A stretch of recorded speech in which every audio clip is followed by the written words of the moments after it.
ये लोक अदालत का नोटिस है। पहले तो ये समझो कि 3 तरह के नोटिस होते हैं जो बैंक से आते हैं, नोटिस के बारे में समझना पड़ेगा।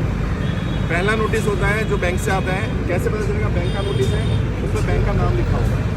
जैसे मान लो HDFC बैंक से हमने लोन लिया तो HDFC लिखा होगा, एक्सिस बैंक से लिया तो एक्सिस बैंक लिखा होगा। बैंक का जब नोटिस आता है तो उसका जवाब आपको खुद ही देना होता है, कहीं किसी और को जाने की जरूरत नहीं, वकील की जरूरत नहीं। अगर दूसरा नोटिस आता है जो वकील का होता है, उसमें लिखा होता है एडवोकेट, वकील, हिंदी में लिखा होगा वकील, इंग्लिश में लिखा होगा एडवोकेट।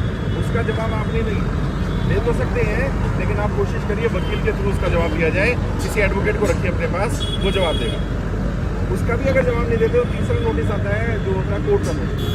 जैसे आया हुआ है लोक अदालत का है, ऐसे यहाँ पे लोक अदालत लिखा हो सकता है, जिला न्यायालय लिखा हो सकता है, सत्र न्यायालय लिखा हो सकता है, वो कोर्ट का नोटिस है।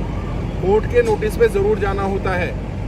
अगर आप 2-3 बार ये कोर्ट का नोटिस मिस कर देंगे तो बैंक क्या कर सकता है, बैंक आपके खिलाफ नॉन बेलेबल वारंट निकलवा सकता है, आपको अरेस्ट करवा सकता है।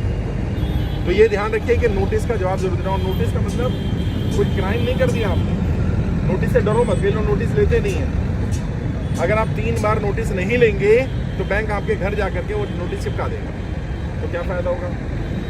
3 महीने में तो कुछ ऐसा होने वाला नहीं है। और देखो, जब तुमने लोन लिया, क्रेडिट कार्ड से लिया, पर्सनल लोन लिया या प्रॉपर्टी के लिए लोन लिया, गाड़ी का जो भी लोन लिया, आपके सारे डॉक्यूमेंट्स बैंक ने लिए होंगे, बैंक ने आपका सिविल चेक करा होगा, बैंक को सारी जानकारी है आपकी, तभी लोन लिया ना आपको। अच्छा, तब ठीक, आज आपकी स्थिति खराब हो गई, अब बैंक को कैसे पता चलेगा? बैंक को सपना तो नहीं आएगा ना कि आज आपकी स्थिति खराब है। बैंक को कैसे पता चलेगा? आपको बताना पड़ेगा जा करके।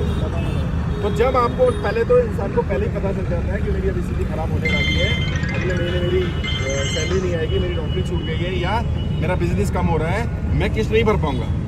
जब आपको पहले ही पता है कि मेरी स्थिति खराब है या होने वाली है, इससे पहले कि खराब हो, किस्त बाउंस होने का वेट मत करो, बैंक में जाकर बात करो। और बैंक मैनेजर भी इंसान है, वो आपकी बात सुनेगा।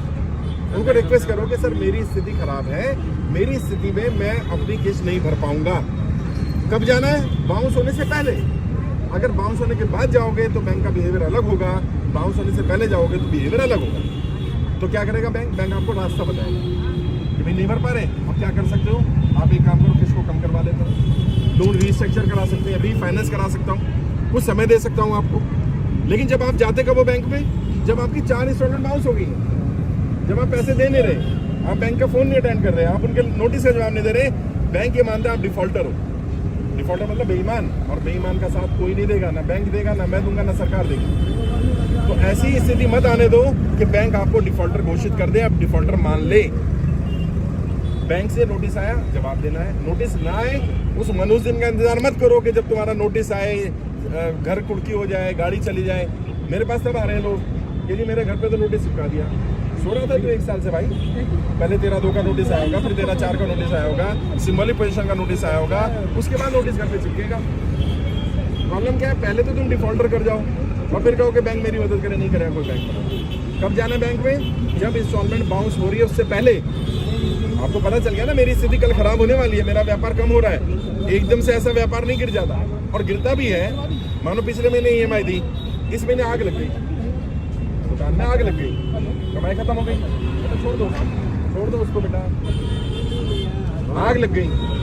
अब अगले महीने तो EMI नहीं दे पाओगे, तो अगले महीने की EMI में तो समय है ना, बैंक में जाके लेटर दो कि मेरी दुकान में ऐसे आग लग गई है, जो आपके फोटो है वो दिखाओ। बैंक जरूर आपको समय देगा, क्योंकि RBI की गाइडलाइंस है। मानो घर में कोई कमी होगी, कोई डेथ होगी, बेटा नहीं चाहिए बोला ना, समझ में नहीं आ रहा एक बार में।